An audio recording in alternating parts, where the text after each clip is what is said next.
السلام عليكم ورحمة الله وبركاته.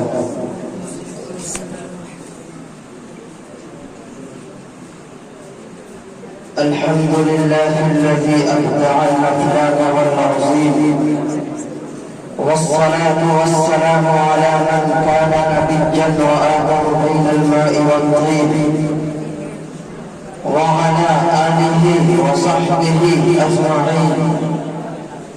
اما بعد، معزز سامعین کرام، آج 15 اگست ہے.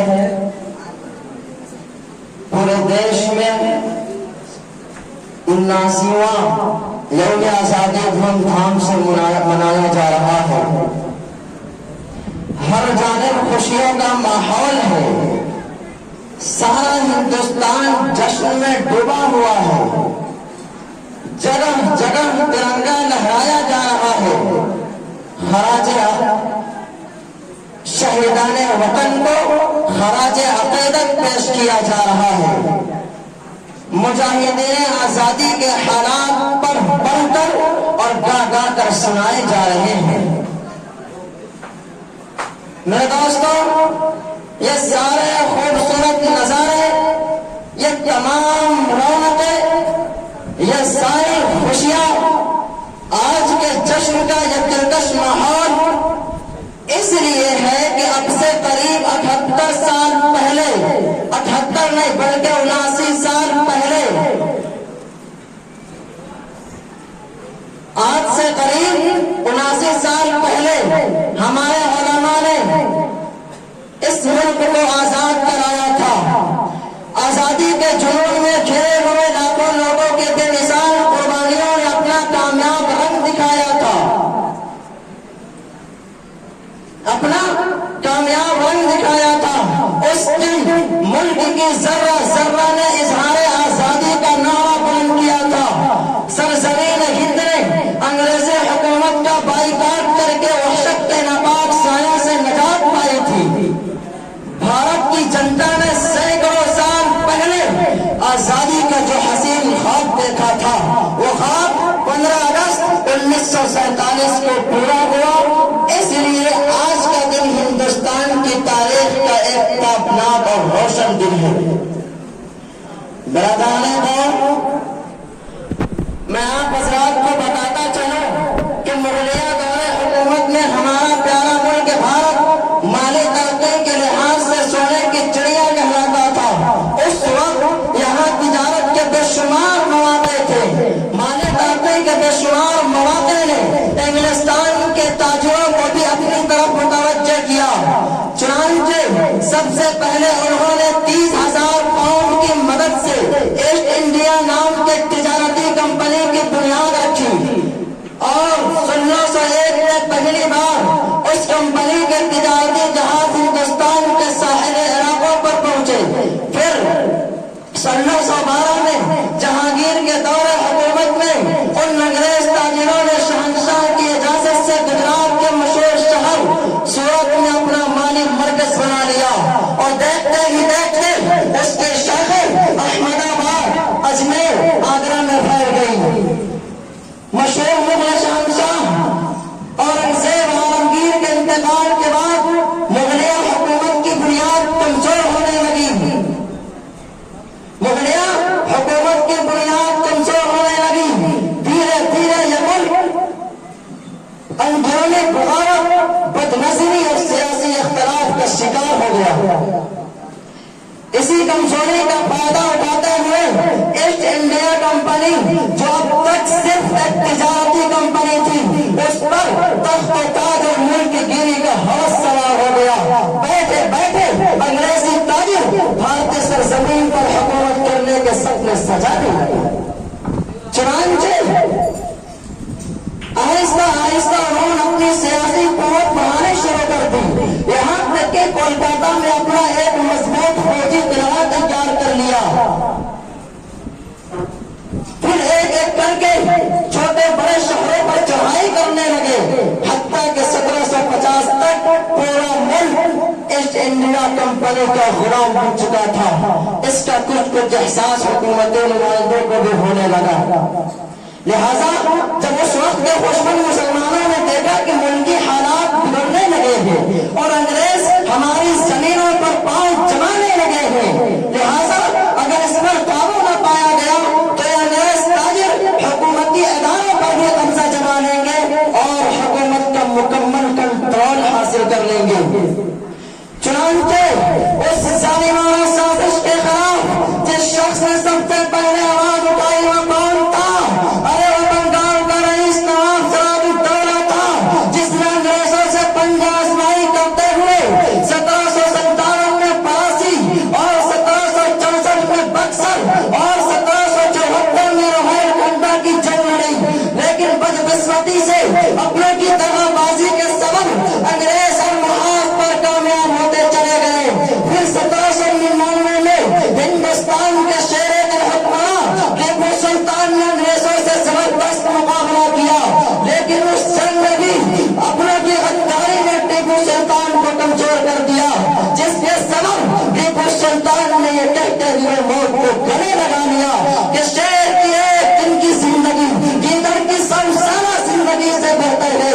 اور جب یہ بہادر مجاہد شہید ہو گیا تو انگریزوں نے اطمینان حاصل کرتے ہوئے اعلان کر دیا کہ آج سے ہندوستان ہمارا ہے۔ مطلب یہ ہے کہ اب ہمارے حکومت کے بیچ کوئی بھی رکاوٹ نہیں ڈال سکتا۔ تحریک آزادی کا ایک دور یہاں ختم ہو گیا۔ میرے بھائیوں، تحریک آزادی کا دوسرا دور مئی 1857 میں شروع ہوا، جس میں آخری مغل شہنشاہ بہادر شاہ ظفر کی قیادت میں انگریزوں سے تقریباً 4.5 مہینے تک جنگ ہوتی رہی۔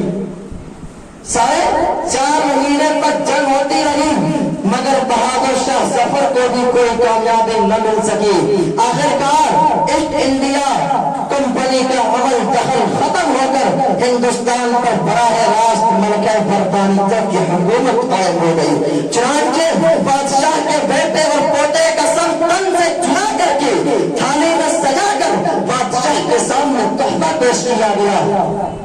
بادشاہ کے سامنے تحفہ پیش کیا گیا اور مغلیہ حکومت کے آخری چشمہ چراغ بہادر شاہ ظفر کو قید کر کے ان کے خاندان سمیت رنگون چھڑا وطن کر دیا گیا، جہاں انہوں نے 1862 میں انہوں نے انتہائی مایوسی کے عالم میں اپنی آخری سانس لی۔ میرے عزیز دوستوں، جب یہ سب کچھ ہو گیا تو 1857 میں ہی علماء اہل سنت نے اپنی جان و مال اور عزت و آبرو کا خیال کیا بغیر انگریزوں کے خلاف جہاد کرنے کا فتویٰ دیا۔ اس فتوے کے بعد ہزاروں ہندوستانی مسلمان اپنی جان کو ہتھیلیوں پر رکھ کر ملک کی آزادی کے لیے انگریزوں سے بھڑ گئے، مگر بدقسمتی سے یہاں بھی بعض وجوہات کے بنا پر مسلمانوں کو ہزیمت اٹھانی پڑی، چونکہ انگریزوں نے حکومت مسلمانوں سے چھینی تھی اور مسلمان ہی ان سے مقابلہ کر رہے تھے، اس لیے اس کا نقصان بھی مسلمانوں کو اٹھانا پڑا۔ الغرض 1857 کی بغاوت کو کچلنے میں انگریزوں نے کوئی کسر باقی نہیں چھوڑی تھی۔ اس بغاوت کے انتقام میں اس بغاوت کے انتقام میں مرد تو مرد ہزاروں خواتین کو بھی ظلم و ستم کا نشانہ بنایا گیا۔ ارے کتنوں کا تو کچھ پتہ ہی نہیں چل سکا، تھوڑے شبے کی وجہ سے پورا کا پورا شہر میدان جنگ میں تبدیل کر دیا جاتا تھا، بدل دیا جاتا تھا۔ چنانچہ 1857 کی جنگ کے بعد حالات کچھ بہتر ہوئے اور بڑے بڑے مسلم رہنما جب جیل سے رہا ہو کر آئے تو دیکھا کہ ماحول بالکل بدل چکا ہے۔ جن کے والدین جنگ میں شہید ہو چکے تھے ان کے یتیم بچے سڑکوں پر ہیں، ان کے سر پر شفقت کا ہاتھ رکھنے والا کوئی نہیں۔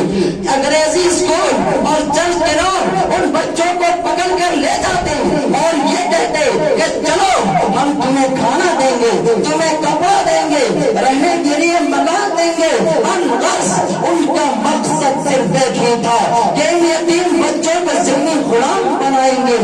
ان حالات کو دیکھ کر علماء سر جوڑ کر بیٹھے فیصلہ کیا کہ اب پھر سے ہمیں آزادی وطن کے لیے ایک ایسے تیاری کی ضرورت ہے جس میں ہندو مسلم سکھ عیسائی سب ساتھ مل کر جنگ لڑے. چنانچہ سب نے مل کر انڈین نیشنل کانگریس کی بنیاد رکھی. اس تحریک میں مہاتما گاندھی کو بھی شریک کیا گیا. مہاتما گاندھی جی نے اس تحریک کو اس کوشش کو ایک نیا رنگ دیا. پھر دھیرے دھیرے اس نے پنڈت موتی لال نہرو، پنڈت جواہر لال نہرو، جے پرکاش نارائن، ڈاکٹر راجندر پرساد، تارا سنگھ اور کئی سارے بڑے بڑے لوگ شامل ہوئے اور سب نے ایک ساتھ مل کر آزادی کی لڑائی لڑی. اللہ کے فضل سے ان سب کی مجموعی کوشش اور لاکھوں لوگوں کی بے مثال قربانیوں نے بے مثال قربانیوں نے انگریزی حکومت کو جڑ سے کاٹ دیا. اور اس طرح سے 15 اگست 1947 کو ہمارا پیارا ملک بھارت انگریزوں کی غلامی سے آزاد ہو گیا. ہم ان مجاہدین کو سلام کرتے ہیں جنہوں نے اور ان کے لیے خراج عقیدت پیش کرتے ہوئے یہ دعا کرتے ہیں کہ اللہ رب العزت ان مجاہدین کو اپنی رحمت کے سایہ میں جگہ دے جنہوں نے اس دیش کو آزاد کرانے کے لیے اپنا سب کچھ لٹا دیا، اس کے بعد اس دیش کو آزاد کرا دیا. اور اللہ رب العزت سے یہ بھی دعا کرتے ہیں کہ اللہ رب العزت اس ملک کی حفاظت فرمائے. وآخر دعوانا ان الحمد للہ رب العالمین.